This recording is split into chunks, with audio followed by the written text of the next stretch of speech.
I woke up in the world I wanted.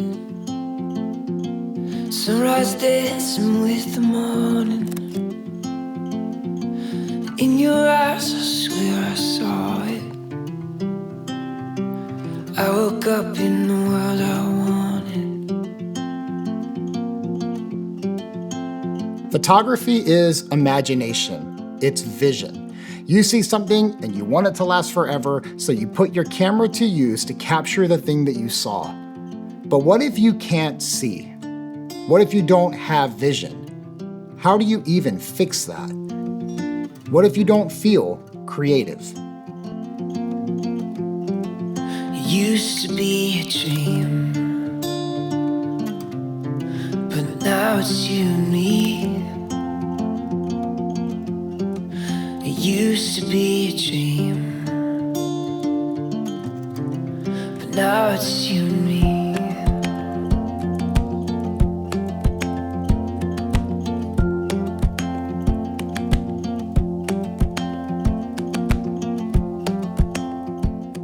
Creativity is a gift. Not everyone has it, and not everyone has it to the same degree. I'm going to make an assumption that if you have picked up a camera at some point, and obviously you're watching this video because you're into photography, that you have some sense of creativity. Today, I'm going to show you how to not live in the world between being a creative person and putting your creativity to use. That void is sometimes called block. I've got another name for it. But before we get into all of this, if this is your first time here, my name is Dave. I'm a photographer from the Bay Area of California. I went to college to be a therapist. I became a photographer eventually, but I try to bring those good and helpful vibes over to this channel. And if that resonates with you, be sure to hit subscribe.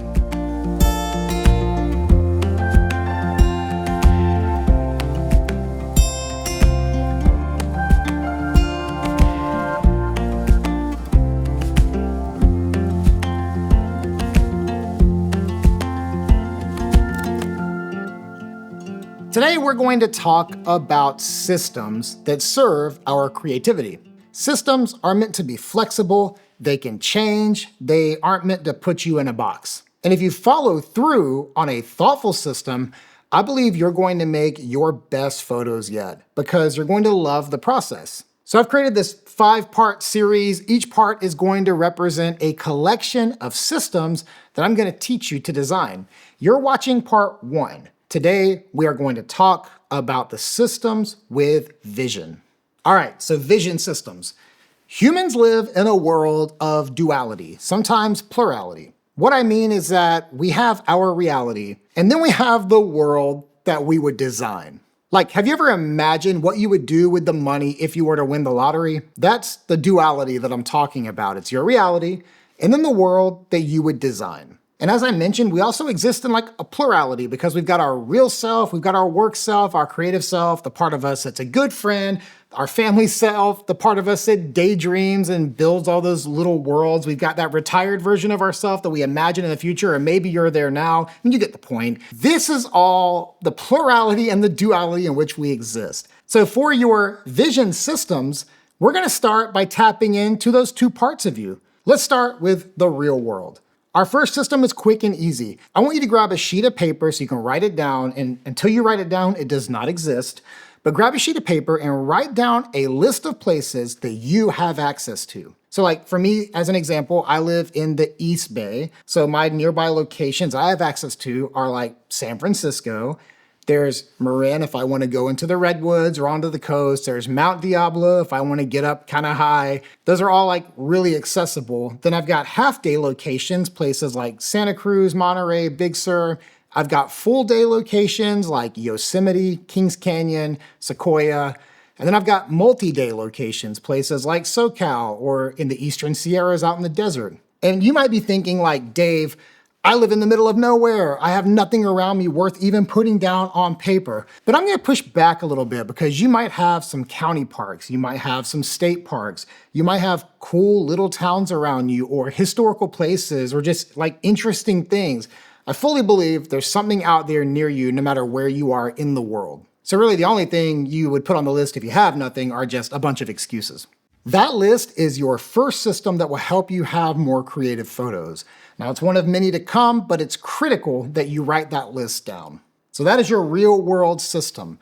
Now let's talk about your second system, the world that you would choose. So if you were building a world, how would you articulate the world that you would design? Would it be color? Would it be all black and white? What shade of blue would you choose if you got to define blue? Would that world be void of people or would it be full of life? Would you live amongst the animals or in a busy city? So here's what I want you to do. I want you to pick 5 of your all-time favorite photos and print them. They don't have to be printed on like a fancy printer. They can just even be printed on your like paper printer at home if you have one. You're going to lay those out and then take one photo at a time, flip it over and write on the back what you love about that photo. And if you need some help to get more articulate, I created a worksheet that you can download at the link below or just by scanning the QR code right here on the screen. This system actually has very little to do with the photos that you've selected, and it's more about why you love them. See, those are things that are like intrinsic to you and how you think and feel about the photos that you've captured. So now at this point, you've created 2 vision systems. You've got a system for your reality, which was really easy because it's geography, and you've got a system of analysis of your favorite photos. So let's bring those systems together into another new system. I want you to pick an easily accessible spot off of your list and reverse engineer something from your favorite photo collection to go look for. This will turn you from a wanderer into a hunter. You will have purpose and something to look for. And here's the thing, guys, purpose unlocks creativity. See, we think creativity comes with space, like mental space or time, but creativity is best found from purpose. So what people call creative block is really just a lack of purpose. So you gotta prepare for that hunt. Where are you going? When are you going? What camera are you going to take with you? What are you actually hunting for? How will you know if you succeeded or if you failed? Let me give you a quick example. This is one of my favorite photos from last year. I talked about this photo on my year-end video. I'll link it right above if you want to watch that. This is in the Tetons, and this location is not something that I have access to without some major travel plans. So I need to be able to take the things I love about this photo and find it here locally. As you're looking at this photo, here are some things that I love. I love the light because it's not golden hour. Not super into golden hour. I love the color minimalism. There's only a couple of colors in this photo. I love the vertical lines, the light stripes. I love the sense of balance and symmetry. I love that there's depth, not in terms of separation, but in terms of distance. Now, if you go look at any of the galleries on my website or on my Instagram, you're going to see that list over and over again. You're going to see midday light, not always golden hour. You're going to see color minimalism, just like 3 colors in every photo. You're going to see vertical lines. You're going to see light stripes. You are going to see a sense of balance and symmetry. You're going to see depth, not in terms of separation, but in terms of distance. This is my vision system list. And at this point, I just know it. I have it internalized. I can articulate it to you just as I have. That has only come from doing the work that I've laid out for you in this video. So if your photography lacks creativity, it's possible that you don't need to do anything other than just spend a little time on your photography, not just in it.